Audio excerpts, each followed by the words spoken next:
د پاکستان دا دریځ چې دا چاره زمونږ په ګټه ده تر کومه رښتونې ده دا بالکل رښتونې نه ده دی دروغ وایي یو خدا دی چې افغانستان خو دونه شی په پاکستان نه خرڅو زمونږ خو ټول 200 میلیونه دغه یو 800 میلیونه زمونږ زغال دی تتلل او یو 200 میلیونه زمونږ وچه میوه یعنی 1 میلیارد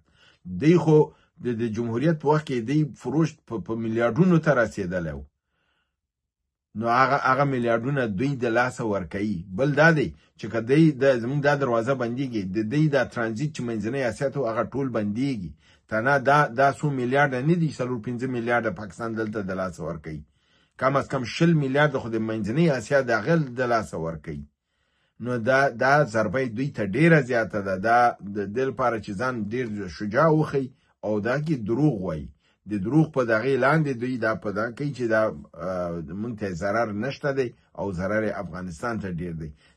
ما ته به ضرر کمی خو دوی ته ضرر ډیر زیات دی زیان دوی ډیر زیان ګوري لپاره دی چې د دوی باندې دا کیږي د دوی جنس نه افغانستان ته راځي د افغانستان مارکیټ دوی د لاسه ورکوي